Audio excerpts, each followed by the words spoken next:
Allô chauffeur. Tout sur le comportement professionnel et la vie des chauffeurs au quotidien. Allô chauffeur. Marco Foucault. Bonjour chers auditeurs et bienvenue sur les antennes de Lux FM à l'écoute de l'émission Allô chauffeur. Allô chauffeur est une émission du service des programmes de Lux FM consacrée à toutes les questions qui concernent le comportement des chauffeurs dans l'exercice de leur profession. Retrouvez donc cette émission tous les vendredis et le lundi de 9h à 9h30. Aujourd'hui dans Allô chauffeur, nous parlons des comportements risques au volant. Pour cela, je suis accompagné de monsieur Ngono qui est responsable de l'auto-école Phoenix. Bonjour Monsieur Ngono. Bonjour Monsieur Marc. Et merci beaucoup d'avoir répondu présent à notre invitation. Alors, je rappelle que vous êtes le responsable de Phoenix Auto, qui est une auto-école. Nous parlons donc des comportements à risque au volant et directement d'entrée de jeu. Quel est donc le bon état pour prendre le volant? Alors le bon état pour prendre le volant, il faut déjà être en état de sobriété, ce qui revient à dire qu'il faut avoir toute sa tête. Entre guillemets, ne pas penser à X ou Y raison pour laquelle on pourrait éventuellement pas avoir toute sa tête. Donc il faut laisser tous ses soucis à la maison, il faut oublier le boulot d'abord, il faut oublier grosso modo, il faut avoir la tête concentrée sur ce qui se passe sur la route. Et la vue aussi, pouvoir bien voir tout ce qui se passe et tout. Bien évidemment, l'état en général va pouvoir englober lui, la vue, peut-être pas l'odorat, mais aussi, oui, ça pourrait être important d'avoir toujours son odorat, parce que s'il y a quelque chose qui commence à cramer dans la voiture, on va le savoir. S'il y a un court-circuit dans la voiture, l'odorat va nous permettre de repérer que voilà, il y a quelque chose d'anormal dans la voiture, on va se garer, et puis on va vérifier. Bien sûr. Et est-ce que l'état psychologique d'un conducteur peut aussi représenter un danger au volant? Naturellement que ça peut représenter un danger au volant, parce que si je n'ai pas toute ma tête, si en sortant de chez moi, je me suis disputé avec ma femme et tout de suite, au lieu de me calmer, je vais prendre le volant,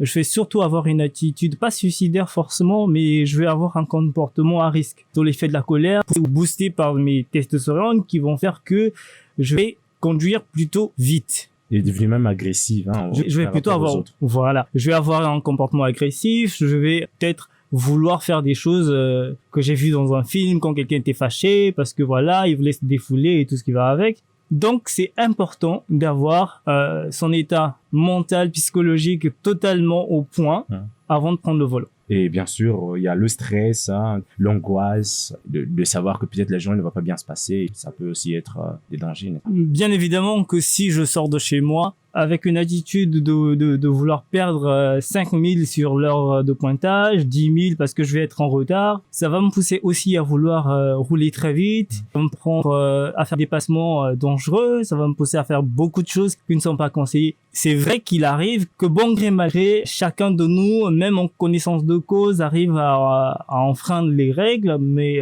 ça ne veut pas dire que c'est la chose qui est conseillée de faire, même quand on sait qu'on va être en retard. Et donc finalement, puisque nous parlons des comportements à risque, quels sont donc ces comportements à risque au volant? Alors les comportements à risque, il y en a plusieurs.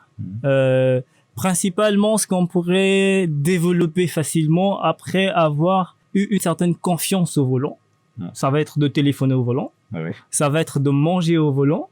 Ça va être d'écouter de la musique à tue-tête. Ça va être de se laisser distraire par les débats qu'il y a dans la voiture et tout ce qui va avec. Après, on dit pas que parce que tu conduis, il faut forcément que t'aies la tête devant, tu dois boucher les oreilles par rapport à tout ce qui se dit dans la voiture et tout. Tu peux participer à la conversation qui se trouve dans la voiture, mais sans pourtant te laisser distraire au point. Parce que s'il y a 4 personnes dans la voiture, plus nous-mêmes, ça va peut-être faire 5, peu importe. Toutes les vies qui sont dans la voiture sont principalement dans les mains du chauffeur. Bien sûr. Et donc, si le chauffeur se laisse distraire par ce qui se passe dans la voiture, bien évidemment, il va commencer à avoir une attitude déplacée. Et ça, c'est un problème qui arrive généralement dans les transports en commun, où on a souvent les chauffeurs qui se laissent emporter par les conversations dans le bus, qui vont se laisser transporter par des conversations dans le taxi, au point où il est vraiment entré dans la conversation qu'il a oublié que devant il y a un embouteillage, qu'il y a un policier à côté, qu'il y a un piéton qui veut traverser, et tout de suite on se laisse surprendre par quelqu'un en train de traverser, et c'est un frein brusque. Et s'il y a une femme enceinte dans la voiture, elle va être secouée, et bien évidemment, je sais que c'est peut-être pas la chose qui va arriver, mais il se peut qu'il y ait une fausse couche dans la voiture. Bien sûr. Et s'il y a une fausse couche, ben, l'action est arrivée parce que le chauffeur déjà s'est laissé distraire par la conversation dans la voiture qui a entraîné la fausse couche. Après, on dit que c'est peut-être un cas qui risque pas d'arriver, mais on voit à quel point c'est important de rester concentré. Dans certains véhicules, surtout dans le transport en commun, on voit que le rétroviseur de bord est plutôt remplacé par un lecteur vidéo. C'est-à-dire, ça peut être un écran où il y a des vidéos qui sont projetées. Est-ce que ça, ce n'est pas un danger aussi? Parce que ça fait qu'on n'a pas le retour de ce qui se passe à l'extérieur derrière soi. C'est totalement vrai. On va même pas aller de midi à 14h pour dire que c'est pas quelque chose qui est conseillé. Parce que le concepteur de la voiture, quand il l'a fait, s'il voulait mettre un écran à la place du rétroviseur central, ben, il le ferait. Il mettrait pas une glace, il mettrait un écran. Il a mis les écrans sur les appuis-têtes parce qu'il sait que les personnes derrière ne sont pas concernées par le volant, ne sont pas concernées par les pédales, pas par le levier de vitesse et tout le reste. C'est totalement déconseillé que de pouvoir remplacer son rétroviseur central par un écran. Parce que, qu'on le veuille ou pas, l'œil, à 90%, transmet toutes les informations que nous avons. Si on perd la vue, on devient quasiment handicapé, on ne peut quasiment rien faire, en fait.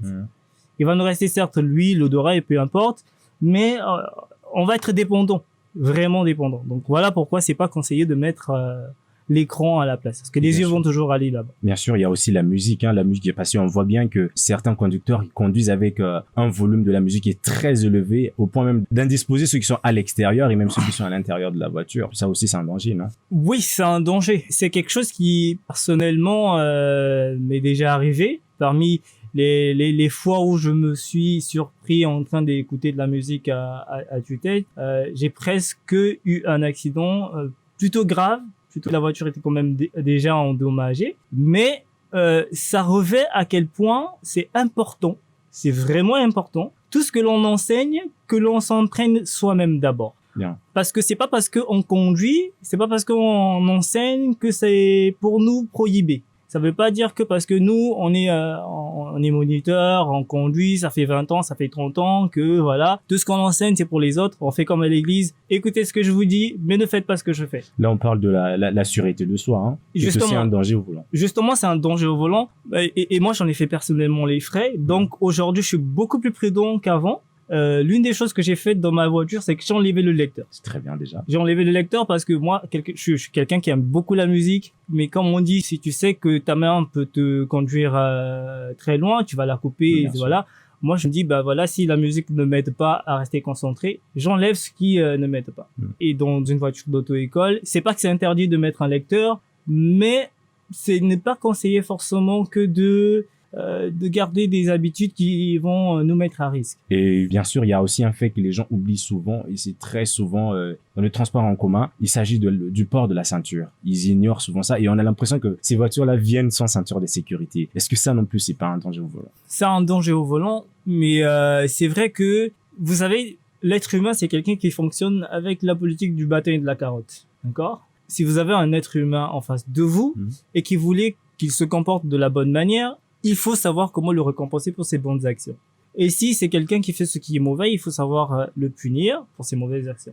Le port de la ceinture de sécurité, c'est pas que chez nous, les voitures viennent sans ceinture, ça vient avec des ceintures, mais seulement, on n'a pas ce réflexe de tout le temps mettre la ceinture parce que derrière, on n'est pas forcément puni pour ne pas mettre de ceinture. Parce que normalement, on est censé être puni. Oui, normalement, on est censé être verbalisé parce qu'on n'a pas de ceinture de sécurité, parce qu'on n'a pas ci, parce qu'on n'a pas ça, etc. Et qui est-ce qui est censé punir? Bien évidemment, ce sont les routiers qui sont censés donner l'exemple à ce niveau-là. D'accord. La police routière. La police routière, oui. Parce que ce sont elles qui sont directement en contact avec les usagers de la route. Le commissaire dans son bureau, il va pas sortir pour venir regarder ce qui se passe forcément. Est-ce que les agents sur place, ils sont en train de faire respecter la loi ou pas? Ce sont les policiers qui sont en face des usagers de la route, qui vont commencer à avertir d'abord avant de punir concrètement. On passe par des avertissements, des sensibilisations. On va dire voilà, la sécurité c'est important. Vous portez une ceinture de sécurité, c'est pas pour les autres, c'est d'abord pour vous et ainsi de suite. Et c'est comme ça que progressivement, les gens vont prendre conscience que la ceinture de sécurité, c'est avant tout pour ma santé, pour ma vie, pour la vie des autres aussi, et ainsi de suite. Et à côté de ces comportements, il y a les médicaments. Il y a certains médicaments qui sont prohibés, où on dit que après avoir pris ce médicament, on ne peut pas prendre le volant. Quels peuvent être votre conseil là-dessus? Les médicaments, c'est beaucoup plus le médecin, c'est beaucoup plus la personne qui nous traite.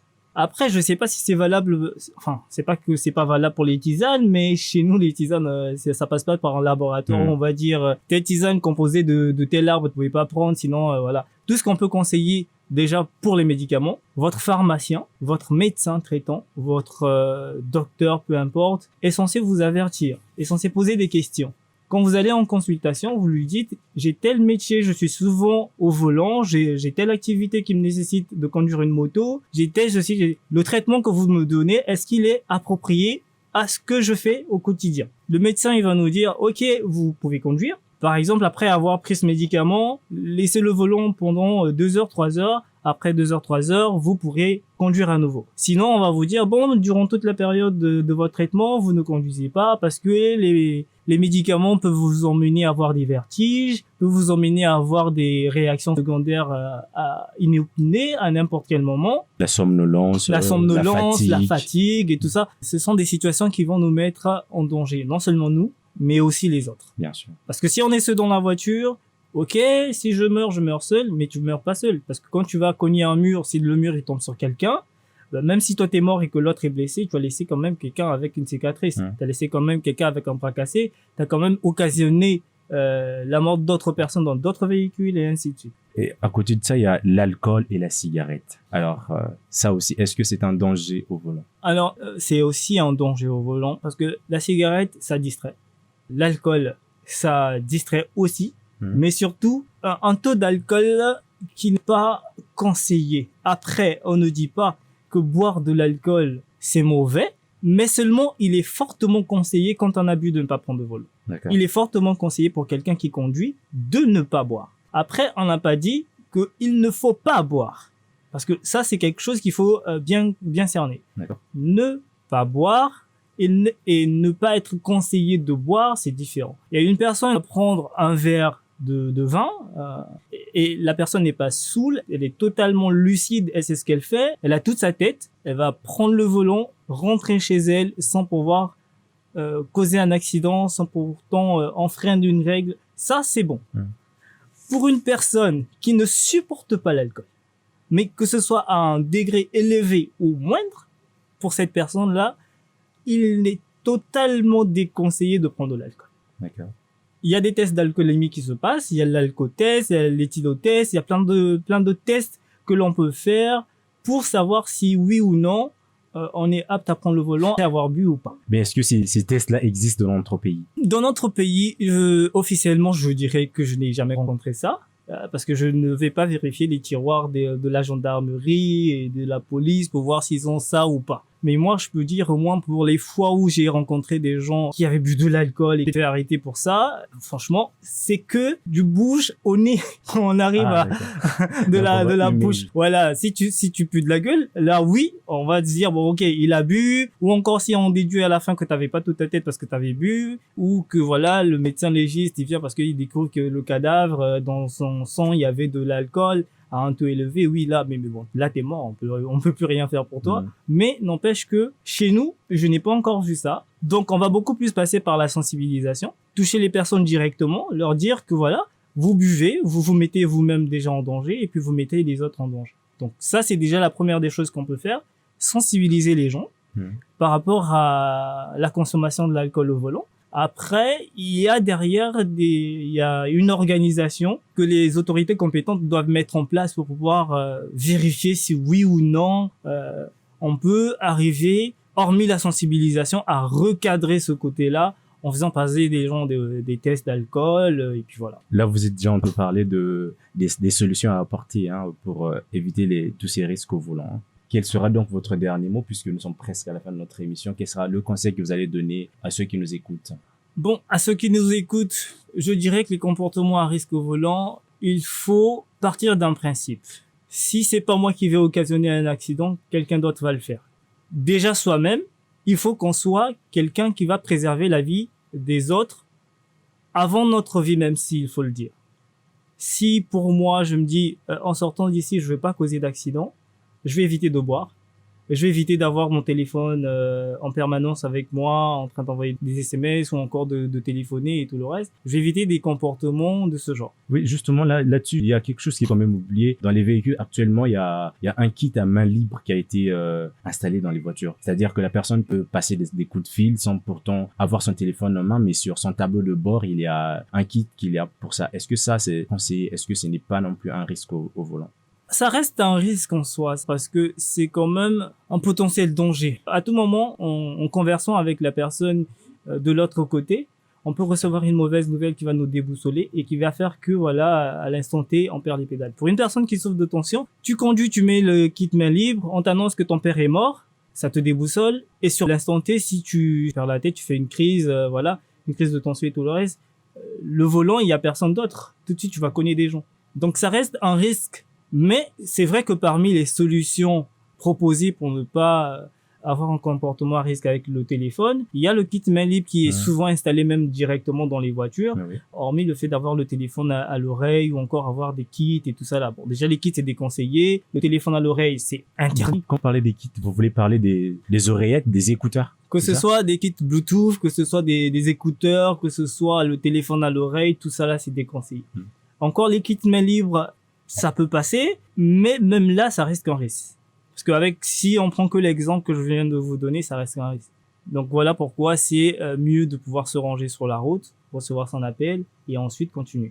Ou alors s'abstenir tout simplement. Ou s'abstenir tout simplement. Bon, mais on ne peut ne pas avoir affaire à son téléphone au quotidien. On a des responsabilités, on va aller à gauche, à droite, voilà. On peut nous changer d'itinéraire. Sinon, si on s'abstient totalement de ne pas avoir le téléphone, on pourrait être emmené à parcourir 10 km et se rendre compte qu'en fait, on devait reculer de 10 km. Donc, on ne peut ne pas s'abstenir de prendre le téléphone. Donc, on peut juste avoir des comportements qui nous permettent d'être prudents sur la route, tels que se ranger, téléphoner, finir, reprendre la route. Voilà, donc c'était donc votre dernier mot, Monsieur Ngono. Je rappelle que nous étions en train de parler des comportements à risque au volant et c'était dans l'émission Allô chauffeur, comportement à risque au volant, et avec moi dans ce studio, Monsieur Ngono. Vous êtes moniteur de Phoenix Auto et en même temps le responsable de la structure. Merci beaucoup à vous d'être venu. Je vous en prie, c'est un plaisir d'être ici. Voilà, c'est la fin de Allô chauffeur de ce jour. C'était un plaisir d'être encore de vôtre. Nous parlions des comportements à risque au volant et avec moi dans ce studio, Monsieur Ngono qui est responsable de Phoenix Auto qui est une auto-école. Et de l'autre côté de la technique, j'avais Ken Kibwanga devant ce microphone. Kumfuku, je vous donne rendez-vous pour un prochain numéro sur Allô chauffeur. D'ici là, portez-vous bien et bonne suite de programme sur Lux FM. Allô chauffeur, Marc Foucault.